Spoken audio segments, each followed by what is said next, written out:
बिस्मिल्लाहिर्रहमानिर्रहीम। आज तक के मुअज़्ज़ज़ नाज़रीन अस्सलामु अलैकुम।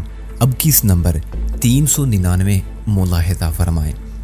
इधर मेरी बात ख़त्म हुई, उधर अपार्टमेंट के बाहर फायर की आवाज़ गूंजी। उसके साथ ही दाड़ से दरवाज़ा खुलने की सदा उभरी। मैंने सेकंड के 10वें हिस्से में अंदाज़ा लगा लिया, पहले फायर करके दरवाजे का लॉक तोड़ा गया था, बाद दरवाज़ा खोलकर वो अंदर घुसे होंगे। ऐन मुमकिन था वो यही अमल इस बेडरूम के दरवाजे के साथ भी दोहराएं। FBI वालों के पास गोलियों की कमी थी और ना ही इख्तियारात की। वसीम ने बैग के स्टेप को गर्दन के ऊपर से घुमाकर कंधे पर लटका दिया और मेरी जानिब देखते हुए बोला, चलो भाईजान, मैं तुम्हारे साथ हूँ।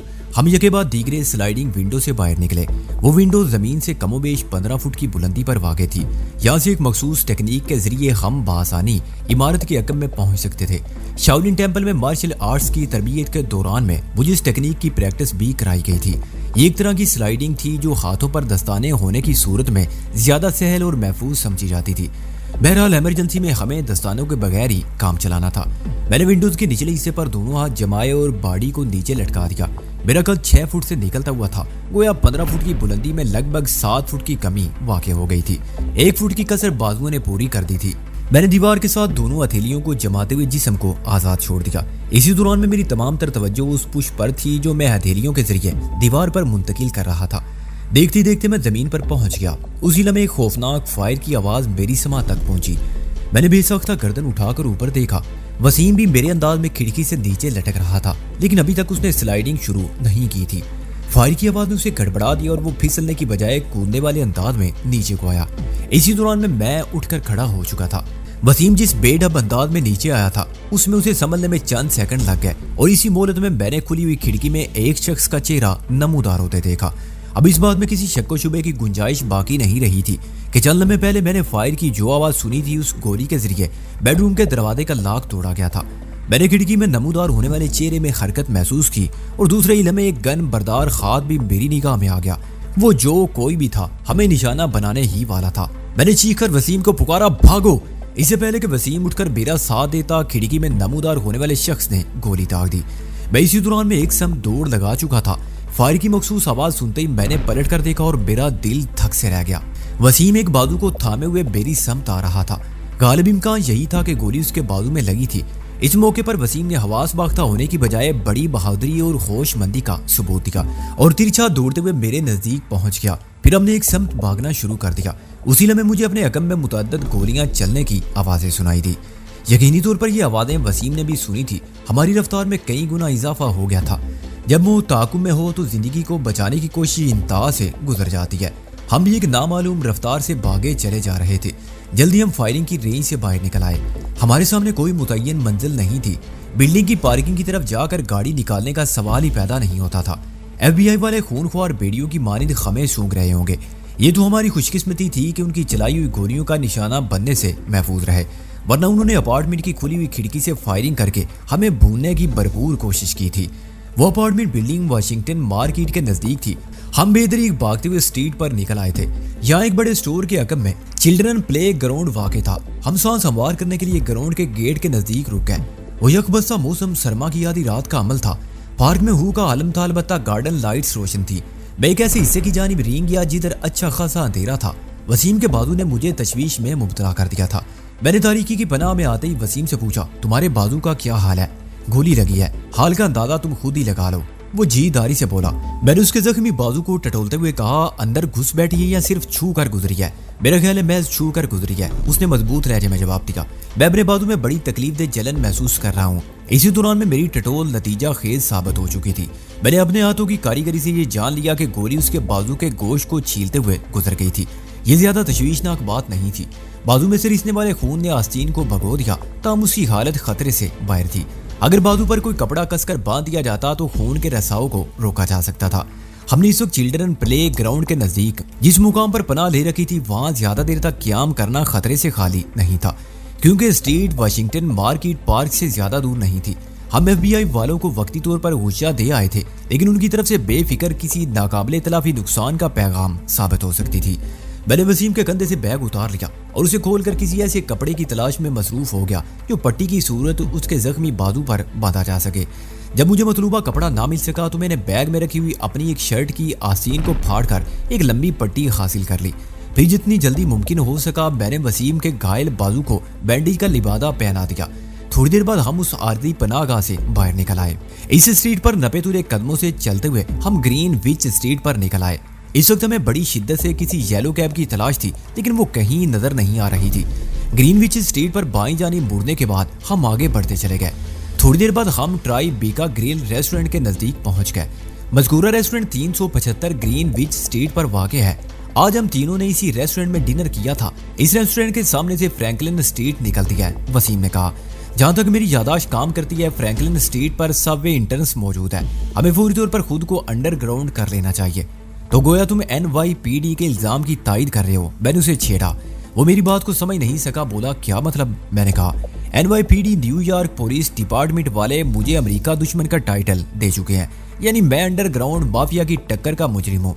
तुम मेरे साथ अंडरग्राउंड होकर उनके ख्याल की तस्दीक करना चाहते हो? ओह, उसने एक बूझल सांस खारिज की। इन संगीन लम्हात में भी तुम्हें तफरीह की सूझ रही है। वो मेरी बात की तह तक पहुंच गया। मैंने कहा, हालात संगीन हो या रंगीन, गमगीन होने से इन्हें बदला नहीं जा सकता। फिर क्यों ख्वाह मुखा ज़ेन को परेशान किया जाए?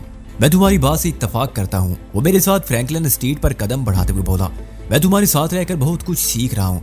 इस वक्त फ्रैंकलिन स्ट्रीट का कारोबारी जिंदगी इख्तिताम पजीर था। हम स्ट्रीट से थोड़ा हटकर शाप्स और माल के नजदीक से गुजर रहे थे। इस तरह में बाद मुकम्मल और बाद जगह नीम तारीकी की आड़ भी मिल रही थी। मैंने महसूस किया वसीम चलते हुए थोड़ा लंगड़ा रहा था।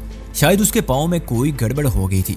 अपार्टमेंट की खिड़की में से उसने जिस अंदाज में छलांग लगाई थी, उसके नतीजे में उसके साथ कुछ भी हो सकता था। क्या तुम अपने पाँव में तकलीफ महसूस कर रहे हो? मैंने पूछा। हाँ, सीधे पाँव की एड़ी में बहुत दर्द हो रहा है, उसने बताया। मगर अपार्टमेंट के पिछवाड़े से तो तुमने दौड़कर मेरा साथ दिया था। मैंने उलझन ज़दा अंदाज में सवाल किया, क्या उस वक्त तुम्हें यह तकलीफ महसूस नहीं हो रही थी? नहीं, वो कतिये से बोला। शायद उस वक्त चोट गर्म थी, इसलिए दर्द महसूस नहीं हुआ। अब हमारी रफ्तार कम होने और सर्द मौसम के बायस यह तकलीफ अपना रंग दिखा रही है। मैंने महसूस किया वो अच्छी खासी मुश्किल में मुब्तला हो गया था। एक तो पहले उसका बाजू जख्मी था और अब ये पाँव वाला मामला सामने आ गया था। मैंने नीम तारीकी में उसके बाजू का मुआयना करके पट्टी तो बांध दी थी, लेकिन सही सूरत जानने के लिए रोशनी में तफसीली चेकअप जरूरी था। चारों जानिब चौकन्ना नजर से देखते हुए और मोहतात अंदाज में कदम उठाते हुए मैंने वसीम से पूछा, सब इंटर्न्स यहाँ से कितनी दूर है? मैं कहीं आराम से बैठकर तुम्हारे पाँव का मुआयना करना चाहता हूँ। समझ लो हम पहुंचने ही वाले हैं, वो तकलीफ को बर्दाश्त करते हुए बोला। वसीम की मौजूदा हालत से मुझे तशवीश होने लगी। FBI के खतरनाक एजेंट हमें ट्राई बीका की सड़कों पर ढूंढते फिर रहे थे। ये तो हमारी खुशकिस्मती थी कि अभी तक वो हम तक रसाई हासिल नहीं कर सके थे। अगर अचानक उन लोगों से बटभीड़ हो जाती तो मेरे लिए बड़ी मुश्किल हो जाती। वसीम अब उस काबिल नहीं रहा था जिसका थोड़ी देर पहले उसने मुजाहरा किया था। इन्हीं पुरअंदेशा ख्यालात के साथ खुदा खुदा करके हम सब वे इंटरेस्ट में दाखिल हो गए। वसीम ने कहा, इस सबवे ट्रैक पर 4 ट्रेनें चलती हैं। 1 लाइन और 9 लाइन तो फ्रैंकलिन स्ट्रीट के स्टेशन पर रुकेंगी, मगर 2 लाइन और 3 लाइन बगैर रुके आगे बढ़ जाएंगी। हमारे पास 1 और 9 में से इंतखाब का इख्तियार है, और उससे पहले ये फैसला भी करना होगा कि हमें अप टाउन जाना है या डाउन टाउन। ये बहुत जरूरी है। ट्रेन में सवार होने से ज्यादा जरूरी एक और काम भी है। मैंने एक अलग थलग बेंच की तरफ बढ़ते हुए कहा, पहले मैं तुम्हारे पाँव का मुआयना करूंगा। एक लम्हे के तवक्कुफ से मैंने इजाफा करते हुए कहा, अगर मैं गलती नहीं कर रहा तो सुबह भी इसी ट्रैक पर हमने अप से डाउन टाउन सफर किया था। वो ताइदी अंदाज में बोला, बिल्कुल दुरुस्त। हम 3 लाइन में सिल्वा से वॉल स्ट्रीट तक पहुंचे थे। 3 लाइन एक एक्सप्रेस ट्रेन है, फ्रैंकलिन स्ट्रीट पर वो नहीं रुकती। मैंने जिस बेंच का इंतखाब किया उधर खासी खामोशी और सुकून था। वैसे भी आधी रात के बाद सबवे स्टेशन पर वो रौनक नजर नहीं आती जो सुबह शाम और दिन में दिखाई देती है। मैंने वसीम के मुतासरा पाँव वाला जूता उतरवाया और जैसे उसका पाँव मोजे से बाहर आया मैं उसे देख कर चौंक उठा। मजगूरा पाँव टखने के मुकाम से अच्छा खासा सूजा हुआ था। पहली नजर में यही महसूस हुआ कि उसके टखने में शदीद नोयत की मोच आ चुकी है और यकीनन ये मोच खिड़की से कूदने के नतीजे में आई थी। मैंने घुमा फिरा कर अच्छी तरह उसके पाँव का जायजा ले लिया। गोश्त कहीं से नहीं फटा था, ताहम टखने पर नमूदार होने वाला वर्म तशवीशनाक था। उसका बायां बाजू दायां पाँव एक तरह से बेकार होकर रह गए थे। बाजू वाला जख्म तो गर्म जैकेट के अंदर छुपा हुआ था और देखने वालों को अपनी जानी मुतवज्जो नहीं करता था, मगर पाँव की मोच मोजे और जूते के अंदर पोशीदा होने के बावजूद भी चाल की लंगड़ाहट से हर खास आम को दावत निजारा देती थी। तुम्हें फौरी तौर पर तिब्बी इमदाद की जरूरत है, मैंने गंभीर लहजे में कहा। इस वक्त किसी हॉस्पिटल का रुख करना खतरे से खाली नहीं होगा। हम ये रिस्क नहीं ले सकते। मैंने उसकी तायद की। वो दाईं से दाईं पिंडली को दबाते हुए बोला, फिर क्या करें? पाँव की तकलीफ तो रफ्ता रफ्ता बढ़ती जा रही है और खास तौर पर यहाँ बैठने के बाद मैं महसूस कर रहा हूँ कि शायद अब इस पाँव पर खड़ा भी नहीं हो सकूंगा। मैं उसकी तकलीफ को अच्छी तरह समझ रहा था। हड्डी पर लगने वाली चोट बड़ी संगीन होती है। अगर गर्म चोट के साथ मुतासरा हिस्से को ज्यादा हरकत दी जाए तो बाद अज़ां बहुत भयानक नताइज भुगतना पड़ते हैं। वसीम के साथ भी ऐसा ही अलमिया पेश आया था। FBI वालों की बेदरीग फायरिंग से बचने के लिए हमने अंधाधुंध दौड़ लगाई थी। उस वक्त तक वसीम टकने की इस चोट से बेखबर था। अब खबर हुई तो पुलों के ऊपर से भी पानी बह चुका था। इसका मामला बहुत टेढ़ा हो गया था। मैंने प्लेटफॉर्म के एक सिरे से दूसरे सिरे तक एक जायजा निगाह डाली और वहां की सूरत हालात को अपने लिए नुकसानदेह पाकर इत्मीनान की सांस ली। फिर वसीम से मुखातिब होते हुए कहा, तुम बैग के साथ इस बेंच पर बैठे रहो, मैं 2 मिनट में आता हूँ। तुम कहाँ जा रहे हो? उसने मुतज़ब्ज़ब अंदाज में इस्तफसार किया। मैंने कहा, मैं तुम्हारे पाँव का बंदोबस्त करने जा रहा हूँ। पता नहीं मेरी इस मानी खेज जुमले से उसने क्या मतलब अखज़ किया। मैं उसे बेंच पर बैठा छोड़कर एक फोन बूथ की जानिब बढ़ गया। मैं वसीम को इस हालत में अपने साथ नहीं भगाए फिर सकता था। टेलीफोन के मखसूस सुराख में सिक्का डालने के बाद मैंने विंगिंग के सेल का नंबर डायल किया। यह नंबर थोड़ी देर पहले मैंने अपने जिहन में महफूज कर रखा था। मिस्टर हिंग ने नंबर देते हुए मुझे बताया कि ये उसका एक खुफिया मोबाइल है। दूसरी घंटी पर मिस्टर हिंग ने कॉल रिसीव कर ली। मेरी आवाज पहचानते ही उसने कहा, वजदान, तुम लोग खैरियत से तो हो? मैंने नहायत ही मुख्तसर अल्फाज में उसे अपनी खैरियत से आगाह किया। तब वो फिक्रमंद लहजे में बोला, तुम लोग इस वक्त कहाँ हो? फ्रैंकलिन स्ट्रीट के सबवे प्लेटफॉर्म पर। ओह, उसने गहरी सांस ली। इस हालत में वसीम को लोगों के हुजूम से दूर रहना चाहिए। तुम्हें अंदाजा नहीं कि तुम दोनों के लिए हालात कितने संगीन हो चुके हैं। मैंने कहा, मुझे बखूबी अंदाजा है मिस्टर हिंग। फिर इजाफा किया, हम इस वक्त प्लेटफॉर्म की एक अलग थलग बेंच पर लोगों से दूर बैठे हैं। तुम फौरन पहुंचने की कोशिश करो, हम ज्यादा देर तक यहाँ रुक नहीं सकते और मैं वसीम को इस हालत में अकेला नहीं संभाल पाऊंगा। समझ लो, वो अपने कदमों से चलने के काबिल नहीं रहा। मैं इस वक्त गाड़ी में हूँ और तुम लोगों से ज्यादा दूर नहीं, उसने मजबूत लहजे में कहा। तुम होशियार होकर वहीं बैठे रहो, मैं ज्यादा से ज्यादा 10 मिनट में तुम्हारे पास पहुंच रहा हूँ। मैं रिसीवर को हुक करके वापस वसीम के पास आ गया। वो बेंच की पुश्तगाह से टेक लगाए बैठा था। उसने गर्दन को पीछे डालकर आंखें बंद कर रखी थी। हालांकि मैंने जाते वक्त उसे ताकीद की थी कि वो गिरदो नवा पर गहरी नजर रखे। हम जिन हालात से गुजर रहे थे उनमें एक एक कदम फूंक फूंक कर उठाने की जरूरत थी। मैं वसीम के करीब आया तो मुझे ये अंदाजा लगाने में कोई दुश्वारी महसूस ना हुई कि उसने दर्द की शिद्दत से मजबूर होकर आंखें बंद कर ली थी। उसके चेहरे पर तकलीफ और करब के आसार मौजूद थे। मैंने बेंच पर उसके नजदीक बैठते हुए कहा, वसीम, हिंग 10 मिनट तक यहाँ पहुंच जाएगा। हमें किसी सबवे में सवार नहीं होना बल्कि उसके साथ जाना है। उसने आंखें खोल दी और उलझन ज़दा नजर से मुझे देखने लगा। तब इस मौके पर उसने कोई सवाल करने की बजाय खामोश रहने को तरजीह दी। मैं जानता था कि यह तरजीह उस उकताहट, बेजारी और तकलीफ का नतीजा थी जिसमें वो इस वक्त मुब्तला था। मैंने उसके पाँव और बाजू की हालत देखी थी और मुझे अंदाजा था वो बड़ी तकलीफ में था। मैंने सादा से लहजे में कहा, आंखें बंद करने की बारी मेरी है। जब तक मिस्टर हिंग यहाँ नहीं पहुंच जाता तुम्हें चौकन्ना रहकर पहरा देना होगा। फिर इससे कबल कि वो मुझसे किसी सिलसिले में कोई इस्तफसार करता, मैंने बेंच से टेक लगाकर आंखें बंद कर ली। इस वक्त आंखें बंद करने का मेरा सिर्फ एक ही मकसद था, डॉक्टर मूंग से तसव्वुराती राब्ता, साहिल तक तखय्युलाती रसाई। मैंने पैनल ग्लैंड यानी अपनी थर्ड आई को जहमत दी। तीसरी आंख के सामने साहिल के खालो खत को उबारा और उसके माहौल तक रसाई हासिल करने की कोशिश की। मुझे इस कोशिश में वादे नाकामी हुई।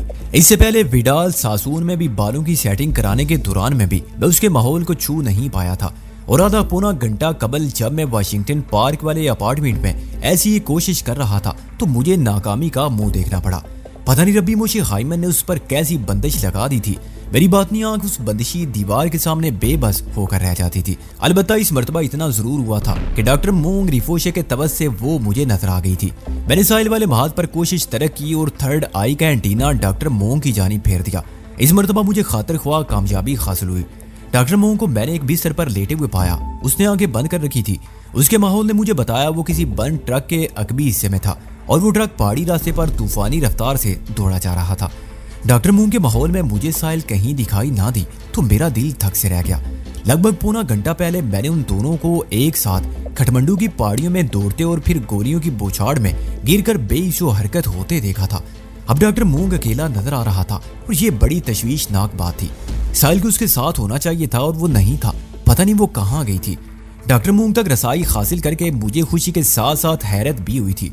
मैंने आखिरी मंजिल में उन्हें निस्फ दर्जन मुसल्ला अफराद के निशाने पर देखा था। वो सफाक लोग उन्हें रोकने के लिए अपनी गनों के दहाने खोल चुके थे। ऐसी हालात में डॉक्टर मूंग का बच जाना एक मोइज़ा ही था। पता नहीं मोइज़ा साहिल के साथ भी हुआ था या नहीं। अचानक मेरे जहन में एक खौफनाक सवाल उभरा, कहीं डॉक्टर मूंग भी मेरी तरह धोखा तो नहीं खा गया। ऐन मुमकिन था रब्बी ने साहिल की एक डुप्लीकेट खटमंडू के मुजाफात में पहुंचा दी हो। उस मकार शख्स से कुछ भी बई नहीं था। हमारा वास्ता रीटा नामी जिस डुप्लीकेट से पड़ा था वसीम की चलाई हुई गोली ने जमीन दो रेलवे ट्रैक पर उसकी जिंदगी का चिराग गोल कर दिया था। रीटा से जरूरी मालूमात हासिल करने के बाद हम उसे सब वे ट्रैक पर ही छोड़ आए थे। सोच को एक नया जाविया मिला तो मैं खास अंदाज में गौर करने लगा। मैंने एक मरतबा फिर साहिल के माहौल तक रसाई हासिल करने की कोशिश की और नतीजा पहले से मुख्तलिफ बरामद न हुआ। मैं उस तक पहुंचने में कामयाब ना हो सका। डॉक्टर मूंग अगरचे बेहोशी की हालत में था, मैं फिर भी उसके माहौल में दाखिल हो गया था। फिर साहिल के सिलसिले में माजूरी क्यों थी? इन हालात में सिर्फ एक ही बात समझ में आती थी और वो ये कि डॉक्टर मूंग के साथ मैंने जिस सूरत को देखा था वो साहिल नहीं थी। मेरी साहिल इस वक्त रब्बी के दावे के मुताबिक इसराइल में थी। उस सय्यार ने साहिल पर कोई ऐसी तिलिस्माती गिरा लगाई थी कि वो मेरी दस्तरस से दूर हो गई थी। जिन बहुत ज्यादा उलझने लगा तो मैंने आंखें खोल दी। मिस्टर इंग एक पुरानी सी स्याह फोर्ड में हम तक पहुंचा था। हम दोनों ने मिलकर बाई में सहारे से वसीम को गाड़ी की अकबी निशिस्त पर पहुंचा दिया। मैं इनके साथ पैसेंजर सीट पर बैठ गया। फोर्ड फ्रैंकलिन स्ट्रीट से निकलकर हडसन स्ट्रीट में दाखिल हो गई। इसी दौरान में हमारे दरमियान खामोशी खाइल रही। वसीम अकबी निशिस्त पर पहुंचते ही लंबा लेट गया था। उसकी हालत खासी तशवीशनाक थी, शायद वो तकलीफ को बर्दाश्त नहीं कर पा रहा था। मिस्टर इंग ने नहायत ही मोहताज ड्राइविंग करते हुए एरिक्सन प्लाजा के करीब से गाड़ी को मोड़ लिया और हडसन स्ट्रीट को छोड़कर मेन ट्राई बीका में दाखिल हो गया। थोड़ी देर बाद स्याह फोर्ड सुरंग नुमा एक रास्ते में दाखिल होने लगी तो मैं पूछे बिना ना रह सका, मिस्टर इंग हम कहाँ जा रहे हैं? न्यू जर्सी, उसने ठहरे हुए लहजे में जवाब दिया। ओह, मेरे सीने से गहरी सांस खारिज हुई। उसने कहा, हम हालैंड टनल के जरिए दरियाए हडसन को अबूर कर रहे हैं। ये टनल हमें न्यूयॉर्क से न्यू जर्सी पहुंचा देगी। फिर हम यूएस इंटरस्टेट 78 पकड़कर सीधे जर्सी सिटी पहुंच जाएंगे। ये टनल हमें न्यूयॉर्क से न्यू जर्सी पहुंचा देगी। फिर हम यूएस इंटरस्टेट 78 पकड़कर सीधे जर्सी सिटी पहुंच जाएंगे, जहां मेरा फोटो स्टूडियो है। एक लम्हे की तवक्कुफ से इजाफा करते हुए उसने कहा, शायद तुम्हारा ट्राई बीका में रात गुजारना बुधा को मंजूर नहीं, इसलिए ये अफरा तफरी मची है। अभी तक हमारे दरमियान मौजूदा हंगामी सूरत हाल पर बात नहीं हुई थी। मेरी तरह शायद वो भी किसी मुकाम पर पहुंचकर इत्मीनान से तफसीली गुफ्तगू करना चाहता था। मैंने आंखें बंद कर ली और तसव्वुर की बादीगरी से लुत्फ अंदोज होने लगा। मैंने पहली छलांग साहिल की तरफ लगाई और मुंह के बल गिरा। मैं उठा, संभला और डॉक्टर मूंग की जानिब जस भरी। इस मर्तबा में गिरने की बजाय अपने कदमों पर आया और डॉक्टर के माहौल तक रसाई हासिल करने में कामयाब हो गया। वो अभी तक उसी बंद ट्रक के अंदर महवे सफर था और उसकी आंखें भी बंद थी। वो गालबन गहरी बेहोशी में था। बंद ट्रक के अकबी हिस्से में किसी बिस्तर पर पाया जाना ये जाहिर करता था कि वो इस वक्त अपने दोस्तों में था जो उसकी मुश्किल कुशाई के लिए यकीनन किसी हॉस्पिटल की तरफ ले जा रहे थे। अगर वो दुश्मनों के रहम करम पर होता तो वो आरामदेह बिस्तर का तकल्लुफ हरगिज़ ना करते। उसके हाथ पांव बांधकर ट्रक के नंगे फर्श पर डाल देते। मैं डॉक्टर मूंग के माहौल से निकलने का इरादा कर ही रहा था कि मेरे ज़हन में एक बिजली सी चमक उठी। मैंने आंखें खोल दी और ड्राइविंग सीट पर बैठे हुए हिंग से इस्तफसार किया, तुम जरा अपना मोबाइल मुझे दो। उसने सोची हुई एक निगाह मुझ पर डाली और कोट की अंदरूनी जेब में से सेल निकालकर मेरी समत बढ़ाते हुए कहा, किसको फोन करोगे? डॉक्टर मूंग को। मैंने साफ गोई से काम लेते हुए कहा। वो शिकायती लहजे में बोला, और ये नहीं बताओगे क्यों? उसकी शिकायत बरवक्त और बजा थी। मैंने उसे डॉक्टर मूंग का सेल नंबर लेते वक्त खासी बदइखलाकी का मुजाहरा किया था, लेकिन मैं उन लम्हात में जिस सिचुएशन से गुजर रहा था मजबूरी उसका तकादा थी। मैंने डॉक्टर मूंग का सेल नंबर डायल करते हुए कहा, बता दूंगा, कहीं आराम से बैठने का मौका तो मिले। मैंने तुम्हें डॉक्टर का नंबर देने के बाद उसे फोन किया था। वो हालैंड टनल के अंदर मोहताज ड्राइविंग जारी रखते हुए बोला, लेकिन उससे राब्ता नहीं हो सका। मैंने कहा, मेरी भी उससे बात नहीं हो सकी थी। डायलिंग की तकमील के बाद खामोशी के चंद लम्हात गुजरे, फिर रिकॉर्डिंग सुनाई देने लगी, जिसके मुताबिक वो फोन फिलहाल किसी के इस्तेमाल में नहीं था। मैंने ये सोचकर डॉक्टर को कॉल की थी कि अगर सेल उसके करीब ही कहीं मौजूद हुआ तो उसकी घंटी बज उठेगी और ऐन मुमकिन है डॉक्टर घंटी की आवाज सुनकर बेदार हो जाए, मगर मुझे अपने मकसद में कामयाबी हासिल ना हो सकी। मायूस होकर मैंने सेल हिंग की जानिब बढ़ा दिया और थके हुए लहजे में कहा, डॉक्टर का सेल या तो ऑफ है या फिर अपनी उम्र पूरी कर चुका है। वो मुंह से कुछ नहीं बोला। मैं इस बात में सारी लाने पर इक्तफा किया। मैंने पूछा, ये टनल कब खत्म होगी? बस हम इससे बरामद होने ही वाले हैं, वो ठहरे हुए लहजे में बोला। हम न्यूयॉर्क स्टेट से निकलकर न्यू जर्सी स्टेट में तो दाखिल हो ही चुके हैं। काफी देर तक अकबी निशस्त की जानिब से वसीम की कोई आकरा सुनाई ना दी थी। मैं अकबी सीट का मंदिर दिखाने वाले आईने में थोड़े थोड़े वक्फे से उसे देख रहा था। मेरे अंदाजे के मुताबिक वो सो चुका था या फिर नीम बेहोश हो चुका था। मैंने इंग से पूछा, क्या तुम्हारे पास 2 मोबाइल कनेक्शन हैं? हाँ, ऐसा ही समझ लो, उसने टालने वाले अंदाज में कहा। फिर मैंने उसे इस सिलसिले में कुरीदना मुनासिब ना समझा। ऐसी बात नहीं थी कि वो दानिश साहब मुझसे कुछ छुपाने की कोशिश कर रहा था, बल्कि मैं इस वक्त उसे खासा उलझा हुआ महसूस कर रहा था और खुद मेरी हालत भी कुछ इसी किस्म की थी। चुनाचे खामोश ही रहा। 1:15 बजे रात हम जर्सी सिटी में थे। विंगिंग का फोटो स्टूडियो ओशीन एवेन्यू पर वाक़ था। उसने स्टूडियो के सामने से गाड़ी गुजारी, फिर एवेन्यू पर आ गया और थोड़ा आगे जाकर कैनेडी ब्लू वार्ड पर मुड़ा और शुमाल की समत गाड़ी बढ़ा दी। वो ड्राइविंग पर तवज्जो मरकूज रखते हुए बोला, स्टूडियो इस वक्त बंद है, इसलिए हम शून के घर जा रहे हैं। उसकी रहायश उधर लिंकन पार्क के नजदीक है। शून? मैं जेरे लब बड़बड़ाया। मेरी बड़बड़ाहट के जवाब में उसने बताया, इस शख्स का नाम शान है, लेकिन अमरीकी लबो लहजे की मेहरबानी से ये शान से शून हो गया है, जैसे माल से मोल और काल से कोल। वो एक लम्हे को मुतवक्कफ हुआ, फिर अपनी बात पूरी करते हुए बोला, शून का ताल्लुक इंडिया से है। यहाँ का फोटो स्टूडियो उसी की निगरानी में चलता है।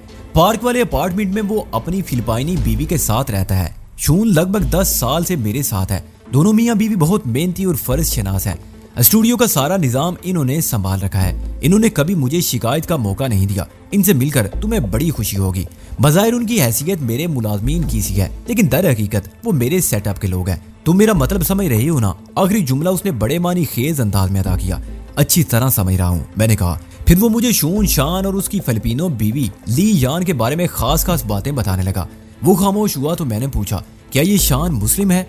उसने कंधे उचकाए और बेपरवाही से बोला, मैंने कभी इस सिलसिले में रिसर्च नहीं की, क्योंकि ये उसका नाजुक पहलू है। मेरी मालूमात के मुताबिक उसका बाप मुस्लिम था। उसने एक हिंदू औरत को मुसलमान करके उससे शादी की थी। उसके बाद शून के वालिदैन इंडिया में मुख्तलिफ जगहों पर छुपते फिरे, क्योंकि उसकी माँ का घराना उनका दुश्मन हो गया था। इसी दौरान में शून पैदा हो गया। बहरहाल पता नहीं फिर क्या क्या होता रहा। वो बात को मुख्तसर करते हुए बोला, अब ये अमेरिका में है। इसके वालिदैन का इंतकाल हो चुका है और इसने फिलिपिनो लड़की से शादी कर ली है। मैं पिछले 10 साल से उसे देख रहा हूँ। ये हिंदू है या मुस्लिम इससे गर्ज नहीं, और शायद खुद शून को भी इस बात की परवाह नहीं। मैं तो बस इतना जानता हूँ कि वो बंदा काम का है। शान का बाप मुसलमान था और माँ ने भी इस्लाम कबूल करने के बाद उस शख्स से शादी की थी, तो यकीनन शान असलन नस्लन मुसलमान था। बहरहाल मैं इस सिलसिले में हिंग से किसी किस्म की बहस नहीं करना चाहता था, लिहाजा खामोश रहा। मैंने महसूस कर लिया कि वो दानिस्ता इस मौजू से पहलू तही बरत रहा था। ये कैसे मुमकिन था कोई शख्स 10 साल से हिंग के तजर्बे में हो और उसके सेटअप का हिस्सा बन चुका हो, लेकिन हिंग ने अभी तक उस पर रिसर्च ना की हो। बाकी का सफर खामोशी में कटा और थोड़ी देर बाद शाह फोर्ड लिंकन पार्क की उस अपार्टमेंट्स बिल्डिंग के करीब पहुंच गई, जहां शान अपनी फिलिपाइनी बीवी ली यान के साथ रिहाइश पजीर था। वो 3 बेडरूम वाला एक कुशादा अपार्टमेंट था जो बिल्डिंग के 3rd फ्लोर पर वाक़ था। हमने बदिक्कत तमाम वसीम को सहारा देकर अपार्टमेंट के अंदर पहुंचा दिया। लियान और शून इतनी रात गए इस जहमत पर चंदा परेशान नहीं हुए। उन्होंने खंदा पेशानी से हमारा इस्तकबाल किया। इनके लिए इन दोनों की निगाहों और रवैयों में मैंने खास किस्म का एहतराम पाया। अपार्टमेंट के अंदर पहुंचते ही सबसे पहले वसीम का तफसीली मुआयना किया गया। इस मुआयने में शून और ली यान भी हमारे साथ थे, बल्कि ली यान कुछ ज्यादा ही पेश थी। हिंग ने मुझे बताया कि ली यान ने नर्सिंग कोर्स भी कर रखा था। ली यान मुतनासबल कद और भरपूर बदन की मालिक थी। हुलिया और खालो खत खूबसूरत फिलिपाइनी लड़कियों जैसे, और हाथ पांव नहायत ही अलर्ट। शून खूबरू दराज कामत और मजबूत अल बदन था। इन दोनों को हमारी आमद के बारे में हिंग ने आगाही दे रखी थी। हमारी हैसियत वहाँ हिंग के मेहमानों की सी थी। वसीम का बायां बाजू कूनी से थोड़ा ऊपर बुरी तरह जख्मी था। चिल्ड्रन प्ले ग्राउंड के नजदीक नीम तारीकी में मैं बारीक बीनी से उसका जायजा नहीं ले सका था। अब रोशनी में देखा तो पता चला गोली ने उसे अच्छा खासा जख्म दिया था। लिया ने मुतासरा हिस्से को साफ करके बड़ी महारत से बैंडेज कर दी थी। मजकूरा जख्म हफ्ते भर से पहले भरने वाला बिल्कुल नहीं था। पाँव की हालत बाजू से ज्यादा अबतर थी। दायां पाँव सूजकर कुप्पा बन चुका था। इम्कान यही था कि टखने की हड्डी बुरी तरह मुतासर हुई थी। वर्म की ज्यादा तशवीश का बायस थी। नीम गर्म पानी में कोई ऑइंटमेंट डालकर पहले उसके पाँव को धोया गया, फिर एक जुद्दसर दर्दकश करीम की मालिश करने के बाद उसके पाँव पर पट्टी बांधी गई। लिया ने बताया कि अगर फ्रैक्चर वगैरह ना हुआ तो कल तक वर्म जाता रहेगा, बसूरत दीगर इसके पाँव पर प्लास्टर चढ़ाना होगा। उसने तसल्ली अमेज अंदाज में यह भी कहा कि इस सिलसिले में वसीम को किसी हॉस्पिटल वगैरह में दिखाने की जरूरत पेश नहीं आएगी। एक्सरे से लेकर प्लास्टर तक तमाम मराइल वो अपार्टमेंट के अंदर ही डील कर लेगी। वसीम की तरफ से फारिग होने के बाद मिस्टर हिंग के साथ एक कमरे में मैं बंद हो गया। अभी तक हमारे दरमियान मौजूदा हालात की संगीनी पर कोई बात नहीं हुई थी। तनाई मयसर आते ही हिंग ने कहा, वहीदान, तुम्हारे ये दोस्त तो फिलहाल किसी काम का नहीं रहा। तुम जिस किस्म की जिंदगी गुजार रहे हो इसमें ये तुम्हारा साथ नहीं दे सकेगा। हफ्ता 10 दिन तक इसे मुकम्मल आराम की जरूरत है, और इस सूरत हाल में तुम्हें इसके बगैर ही आगे बढ़ना होगा, या फिर चंद रोज के लिए तुम्हें अपने मिशन से हाथ खींचना होगा। आखिरी जुमला उसने सवालिया अंदाज में अदा किया तो मैं तड़प उठा। मिशन में किसी किस्म की ताखीर नहीं हो सकती थी। फिर मैंने नहायत ही मुख्तसर और जामे अल्फाज में उसे डॉक्टर मोंग और साइल के बारे में बता दिया। हिंग इसी दौरान में मुझसे खासा क्लोज हो चुका था और मेरी पता नहीं कौन कौन सी सलाहियत के बारे में सांग फू उसे पहले ही बता चुका था। वो गंभीर लहजे में बोला, मगर तुमने पहले तो ये बताया था कि धनुष साहिल को रब्बी ने अपने पास इसराइल पहुंचा दिया है। वो रब्बी का बयान था जो मैंने तुम तक पहुंचाया। अब मैं तुम्हें जो कुछ बता रहा हूँ वो मेरे तसव्वुर का मुशाहिदा है। उसके बाद मैंने हिंग को डॉक्टर मूंग की ताज़ा तरीन पोजीशन से भी आगाह कर दिया। साहिल की डुप्लीकेट रीटा के अंजाम के बारे में मैं उसे पहले ही बता चुका था। पूरी बात सुनने के बाद वो सोच में डूबी हुई आवाज में बोला, रब्बी ने तुम्हें धोखा देने के लिए जिस तरह मैनहट्टन में रीटा का इस्तेमाल किया, ऐन मुमकिन है डॉक्टर मूंग को राह से भटकाने के लिए उसने उधर काठमांडू में भी ऐसी ही किसी बैरूपिया लड़की को पहुंचा दिया हो। उसके इख्तियारात और सलाहियतों के सामने ये तो बहुत मामूली नोयत के काम है। वो मेरे ज़हन में पहले से मौजूद खदशे की तायद कर रहा था। मैंने ठहरे हुए लहजे में कहा, इस बात के रोशन इम्कानात हैं। इसकी तस्दीक या तरदीद के लिए डॉक्टर मूंग से राब्ता होना जरूरी है। सेल शायद उसके पास नहीं रहा और मैं अपनी सलाहियत के बलबूते पर उससे गुफ्तगू नहीं कर सकता। वो किसी ठिकाने पर पहुंच जाए तो कुछ सोचा जा सकता है, और अगर ये पता चल जाए कि धनुष साहिल काठमांडू के मुजाफात में पहुंचा दी गई है तो फिर तुम्हारा क्या प्रोग्राम होगा। मैं उसके इशारे को फौरन से पेशतर समझ गया और जल्दी से बोला, इस सूरत में मैं पहली फुर्सत में काठमांडू जाना चाहूंगा।